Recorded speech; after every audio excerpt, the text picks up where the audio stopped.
왜 일본과 한국의 연구자들은 서기석을 아직도 풀어내지 못하고 있을까요? 저는 해독법에 문제가 있다고 생각합니다. 연구자들은 서기석의 74글자를 풀이함에 있어서 한자들이 우리말 어순에 따라서 배열되어 있다, 이렇게 보려고 하고 있습니다. 우리말 어순이란 무엇이냐? 주어 플러스 목적어 플러스 동사 순으로 문장이 되어 있다, 이 말입니다. 나는 너를 사랑해, 이런 식의 표기법을 우리말 어순이라고 합니다. 우리말 어순이라는 주장은 중국어 어순으로 쓰여진 글이 아니다, 이 말입니다. 중국어 어순이라는 것은 나는 사랑한다, 너를, 이러한 순서로 되어 있다라는 말입니다. 그러나 일부 연구자는 서기석이 우리말 어순으로만 되어 있는 게 아니라고 주장합니다.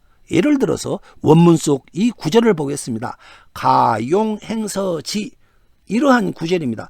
이 구절을 얼핏 보면은 중국어식으로 기록되어 있는 게 아니냐, 이렇게 보입니다.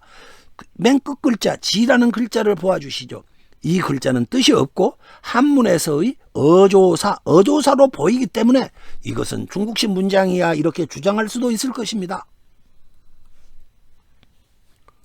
우리말 어순과 중국식 표기, 어느 쪽이 옳을까요? 누가 옳은지 알아내는 방법이 있습니다. 양측의 세밀한 풀이 과정을 제시해보라, 이렇게 해야 합니다. 양측 논리를 제3자가 꼼꼼하게 심사해서 누가 옳은지 판단하면 됩니다. 또 하나의 방법이 있습니다. 임신 서기석과 동일한 시대에 만들어진 글을 연구자들에게 제시해보고 그것을 각자의 방법으로 풀어보라고 하면 될 수도 있습니다. 풀어낸 결과를 검증해 보면 자기들의 방식으로 풀이하라고 하고 그 결과를 본다면 맞는지 틀리는지 알 수가 있지 않겠습니까? 이 영상을 보아주십시오. 한자는 전혀 보시지 말고 풀어놓은 것만 보십시오. 이 구절 풀이에서 승패가 갈립니다. 연구자들은 이 구절을 이렇게 풉니다. 만약 나라가 불안해지고 크게 어지러운 세상이 오면은 받아들일 수 있는 행위로 맹세해야 한다. 이렇게 보십시오. 어지러운 세상이 오면 받아들일 수 있는 행위로 맹세해야 한다. 이 구절 여러분 이해되십니까? 저는 도저히 이해를 못합니다. 연구자들은 이 구절을 자기들 방법으로 지난 100년 동안 풀어보았으나 아직 깔끔한 답을 내놓지 못하고 있습니다. 이 구절뿐만 아니라 여러 구절들이 우리말 어순법으로도 풀리지 않고 정격 한문식, 우리 중국어 어법으로도 풀리지 않고 있는 것입니다. 두 가지 방법 모두 다 통하지 않았어요. 결국 저는 해독 도구에 큰 문제가 있다, 이렇게 보고 싶습니다. 참고로 저처럼 고대 문자 연구하는 사람들에게는 중요한 원칙 하나가 있습니다. 고대의 글은 수많은 가설을 동원해서 풉니다. 하나의 가설로 풀리지 않으면 또 다른 가설을 바꾸어서 적용해 보아야 할 것입니다. 그런데 서기석 연구자들은 풀이법을 가설을 바꾸지 않고 있습니다. 해독이 되지 않는 이유가 자신들에게, 연구자들에게 있는 것이 아니고 글을 써놓은 신라의 두 젊은이에게 있다고 보려고 합니다.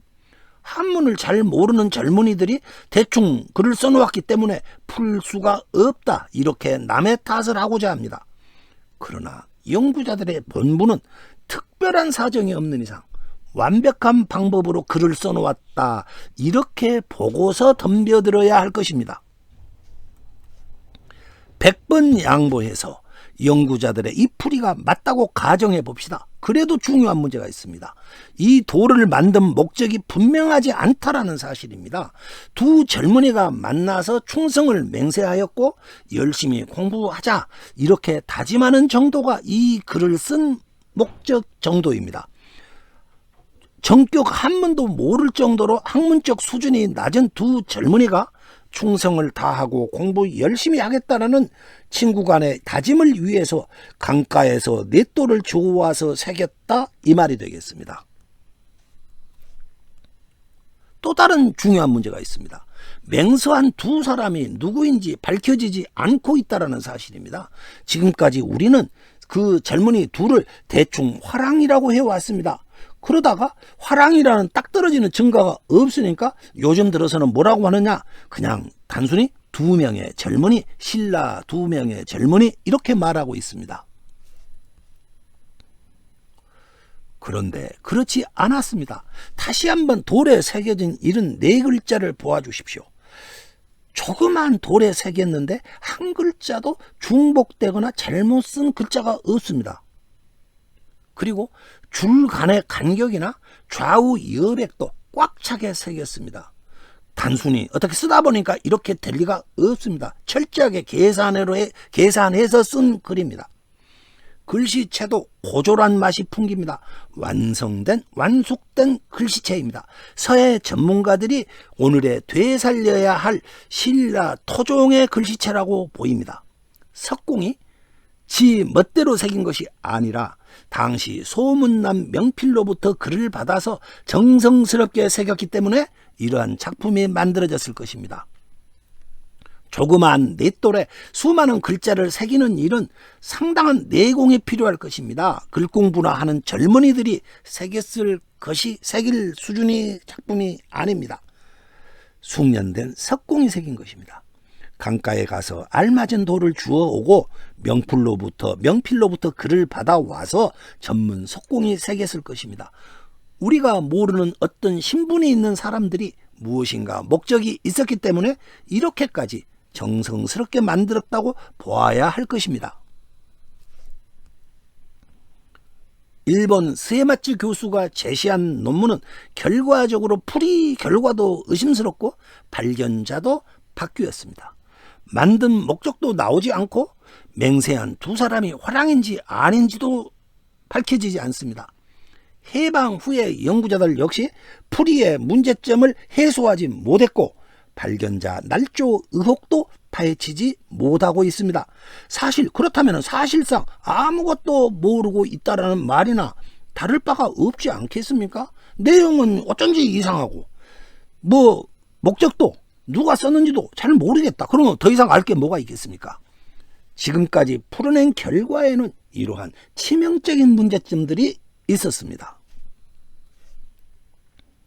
그렇다면 고대 문자 표기법인 향가제적법이라는 도구로 풀면 어떻게 될까? 저는 화랑 서기석을 향가제작법으로 풀어보기로 했습니다. 결과는 놀라웠습니다. 다음 영상에서는 이러한 문제점들이 해소되고 고대 역사가 백일화에 드러나는 놀라운 내용이 나옵니다. 구독과 좋아요, 공유 부탁 올리겠습니다.